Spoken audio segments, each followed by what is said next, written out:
Assalamualaikum warahmatullahi wabarakatuh. Alhamdulillahilladzi 'allama bil qalam 'allamal insana ma lam ya'lam. Shalatu wassalamu ala sayyidina Muhammadin sayyidil anam wa ala alihi washabbihi bararatil kiram. Amma ba'du, jamaah salat zuhur yang berbahagia. Di minggu-minggu ini kita sebut dengan bulan pendidikan. Karena banyak di kita yang disibukkan dengan pemilihan lembaga sekolah buat anak-anak kita. Ada yang ke pesantren, ada yang ke SMP, ada yang SD, sanawiyah, MI dan sebagainya, aliyah, SMA, SMK. Walaupun kadang-kadang ada yang bikin pelesetan, ini kaum Gen Z deh ya. SD itu katanya sadar diri, karena belum pinter-pinter kalau SD. Dah, hari ini kita bicara tentang psikologi pendidikan. Yang buat kita semua di rumah, kalau ada anak yang usia sekolah atau anak yang masih usia dini, barangkali bisa sedikit kita amalkan. Anak itu Pak, yang diolah 4. Ada olah hati, ada olah rasa, ada olah raga, ada olah pikir. Semua anak kita tuh punya hati, punya rasa, punya raga, punya pikir. Tuh kalau ada penataran pendidikan akan dibicarakan bahwa bapak-bapak guru, ibu-ibu guru yang diolah dari anak kita 4. Pertama, olahnya olah hati. Ini urusan sama menghasilkan anak-anak yang gemar ibadah, tauhid, iman, jujur, itu hati. Ada lagi olah rasa. Olah rasa itu menghasilkan anak kita nanti penyayang, pemberi, dermawan. Ini diolah rasa. Ada lagi olahraga yang menyebabkan anak kita sehat, tangguh, kuat. Yang terakhir olah pikir yang bikin anak kita mau melaksanakan kecerdasan, pemikiran, inovatif dan sebagainya. Dah, kita bahas satu-satu. Ini kalau agak lama dikit nggak apa-apa ya, agak lama dikit nggak apa-apa. Pada puasa kan, saya emang enggak. Nah, yang pertama Pak, kita punya anak itu harus diolah hatinya. Hati itu dalam bahasa agama kolbun. Kolbun itu artinya yang suka berbolak-balik nih.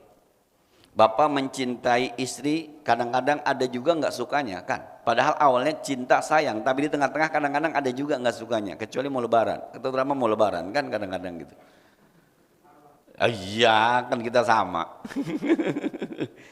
Tapi kan awal menikahi istri itu karena landasan cinta dan sayang. Wa ja'ala bainakum mawaddatan wa rahmah. Tapi bisa berubah tuh. Itu karena permainan di hati itu qalbun. Maka doa kita Allahumma ya muqallibal qulub. Wahai zat Allah yang membolak-balik hati, sabit qalbi ala dinika wa ala ta'atika, tetapkan hati ini. Nah, anak kita ini punya hati. Maka hatinya harus diolah. Apa sih olah-olah itu kan hati-hati. Salah mengolah, salah bumbu sedikit aja berantakan masakan. Ya, bisa keasinan gara-gara kebanyakan garam, bisa keademan karena kurang-kurang garam. Maka orang tua tuh harus pandai mengolah hatinya. Kemana arahnya hati ini? Iman. Kemana arahnya? Ibadah. Kemana arahnya? Jujur. Itu hati. Maka orang tua dengan contohnya, dengan ilmunya, dengan kesabarannya harus mengolah hati anaknya. Nah, jadi kalau ada orang tua, mohon maaf ya, bapak-bapak suka bohong sama istrinya, ibu suka bohong sama suaminya, jangan berharap. Sebab yang dilihat oleh anak hatinya ternyata ayah saya suka bohong. Wa kunu ma'as shadiqin. Kata Allah, jadilah kamu bersama orang-orang yang jujur. Di sekolah saya tuh Pak ada anak, kalau menurut saya sih pemain soal SPP. Orang tuanya sampai komplain ke sekolah, anak saya dari rumah bawa uang SPP sampai sekolah nggak ada SPP. Ini something is wrong. Kesalahannya ada di mana nih? Untungnya ada CCTV di tempat parkir, untungnya. Jadi itu anak sampai di tempat parkir, naik motor langsung menuju ke tempat loket bayaran. Di tempat saya sebut dengan Rutada. Ngajak temennya mau aja diajak tuh. Sampai ke dalam ruangan, langsung buka kartu bayaran, enggak ada isinya. Apa dibilang? Tadi ada Pak, kan ada ya tadi ya. Lu lihat kan temennya nggak tahu apa-apa Pak. Disamper di jalanan. Tadi lu lihat ada kan? Iya kan? Iya kan? Temennya bingung jawabnya. Saya bilang itu pemain. Kok bisa ya anak sekolah kayak gitu? Jangan-jangan bapaknya pernah ngumpetin duit di peci, Pak. Jangan-jangan. Jadi ketika istrinya bilang, ada uang nggak Pak? Nggak ada, prek saja. Dompet kosong, kantong kosong. Di peci, Pak. Itu hati. Kenapa anak nggak mau ke masjid? Mungkin di rumah memang tidak ada contoh bapaknya pernah ke masjid. Kenapa anak nggak mau baca Quran? Karena di rumah nggak pernah ngeliat ibunya nyontain baca Al-Quran. Olah hatinya nggak bagus, Pak. Maka kalau sudah berumah tangga, kalau sudah punya anak, selesai, Pak. Masa muda yang kemarin mancing semalaman kagak pulang, selesai, Pak. Karena ada anak yang harus diolah hatinya. Naik motor kebut-kebutan, selesai, Pak. Sebab anak ketika diboncengin itu di belakang, tinggal nyontek bapaknya aja, Pak. Anak SD diboncengin sama bapaknya, ngelawan arah, kerekam semua itu di hatinya. Oh, ternyata ngelawan arah nggak apa-apa ya, bapak saya pernah. Ya, udah dibilangin sama anaknya, Pak jangan masuk busway, nggak apa-apa kalau nggak ada polisi, begitu kata bapaknya. Hati. Wah. Maka guru, Pak, di mana-mana rapi pakaiannya, Pak. Ada yang pakai jas di pesantren. Saya di Gondrong itu kiainya udah pakai kain, pakai jas, pakai dasi, Pak. Rapi, Pak. Di pesantren. Itu rata-rata, Pak. Guru-guru di mana-mana tuh ada yang pakai jas, pakai dasi, rapi diseragamkan. Kenapa? Sebab supaya muridnya melihat, oh, rapi ya. Oh, bagus ya. Oh, olah hati. Yuk, Pak, jadi kalau sekarang ada anak yang kelihatannya mirip banget bapaknya begitu, mirip banget ibunya, lagunya, modelnya, itu karena olahan bapak, olahan ibu di rumah. Nah, katanya kan pohon kelapa buahnya jatuh nggak jauh-jauh dari pohonnya. Nah, kecuali ada yang jauh dimakan tupai, Pak, sama jambu dimakan codot, ya jauh begitu. Nah. Olah apa tuh? Hati. Jadi anak soal ibadahnya, soal imannya, soal takwanya, soal jujurnya, itu diolah sama orang tuanya pertama. Yang kedua, olah rasa. Anak kita itu manusia, Pak, berkembang biak dia, berkembang, terus berkembang. Makanya Nabi pernah diutus wa arsalnaka wa ma arsalnaka illa syahida wa mubasyira wa nadhira. Syahidan, apa syahidan? Menyaksikan. Saksikan perkembangan anak. Dia punya rasa dan setiap fase rasanya berbeda. Nih orang tua harus cerdas. Anak bapak umur berapa sekarang? 2 tahun. Anak ibu umur berapa? 3 tahun. Masih mau kan, Pak naik ayunan? Muter-muter ke pasar malam. Masih mau, Pak? Coba yang umur 15 udah remaja masih mau? Enggak mau. Bukan di situ mainnya. Mall. Ya. Nanti lagi yang udah kuliah masih mau diajak di. Anak saya alhamdulillah, Pak, yang perempuan masih mau kalau salaman cibika-cibik itu masih mau tuh. Masih mau. Tapi kemarin ketika anak saya naik ke panggung dapat penghargaan, yang ngasih saya karena saya ketua yayasan, yang ngasih saya udah bilang jangan dicibika-cibiki, malu sama anak-anak. Coba, Pak. Kita harus syahidan, tahu nih perkembangan anak nih, supaya rasanya kita bisa. Ulang tahun, Pak, umur berapa tahun? 5 tahun dibelikan mobil-mobilan, masih oke, mobil remote, Pak. Yang SMP 15 tahun dikasih mobil remote, dia banting, Pak. Udah bukan rasanya. Lemengan ini, Pak, ibu kita yang paling berperan. Jadi begini, Pak, ada anak kecil nangis, itu temennya meluk anaknya, cip, temennya, coba. Rupanya dia kalau di rumah nangis itu sama ibunya dipeluk, diusap-usap, cip. Kenapa sayang? Itu dia praktekin ke temennya. Olah rasa. Jadi anak, Bu, Pak, kalau jatuh nangis gendong dulu, baru diomelin. Jangan belum Bapak, mata lu kemana? Rahasiain aja, jalan miring mulu, makan tuh HP. Ya, gendong dulu, Pak. Berapa tahun? Lihat berapa tahun dulu. Itu olah rasa. Kalau yang udah pada kuliah, Pak, bukan begitu caranya. Bapak, Pak, nih kok anak merenung mulu ya? Nih kok anak jarang keluar rumah ya? Jangan dipanggil, turun, enggak begitu, enggak. Ketok pintunya. Assalamualaikum. Bapak boleh masuk? Ibu boleh masuk? SMA, Pak? Kuliah tuh, buka pintu, duduk. Kayaknya jarang keluar, kenapa? Cerita, sini cerita. Ibunya tuh taruh di sini, cerita. Masalah cowok, cewek, ngomong dia, jajan kurang, astagfirullahaladzim. Ternyata tuh, itu nanti muncul tuh ketika dia disayang sama orang tuanya, maka ketika ada orang lain dia pengen memberikan itu tuh. Kalau rasa itu nggak ada Pak, nanti dia cari di luar. Kalau dia nggak nyaman di bapaknya, dia nggak nyaman di ibunya, dia nggak asik di bapaknya, dia nyari asik di luar. Maka istilah ada broken home gitu ya. Nggak betah di rumah, sama bapaknya baru mepet aja, sonuan. Sama ibunya udah ketanya, ngapa sih lu biasa begitu mah, cengeng. Shhh. Anak kita beda perkembangannya. Olah rasa di rumah. Pak, bapak itu harus menjadi pemain sinetron terbaik bagi anak-anaknya. Ya, sinetron maksudnya gini Pak, anak saya satu kuliah, satu SMA, satu SD, satu umur 2 tahun Pak. Coba, ini kan saya pemain sinetron terbaik. Yang 2 tahun Pak, ngajaknya main mobil-mobilan Pak. Main tak kumpet di rumah, main kejar-kejaran. Nah, yang SD Pak, yang SD, bukan ini lagi mainnya Pak. Bibli anu yuk keluar, Alfa, Indomaret. Nah, yang SMA lain lagi, mall. Yang kuliah, laptop Pak, ganti laptop.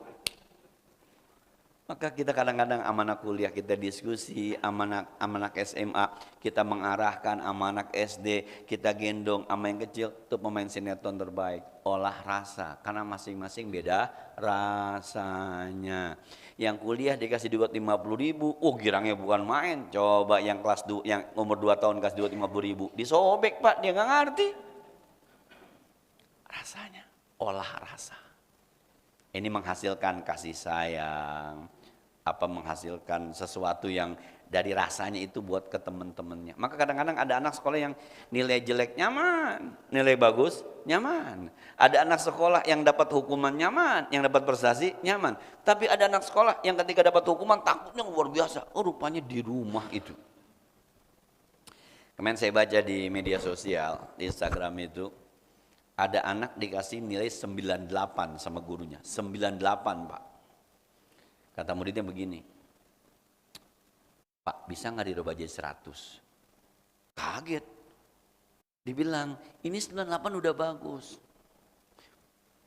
Dia cerita akhirnya, saya di rumah Pak, kata bapak saya kalau nilainya tidak 100 nggak boleh main.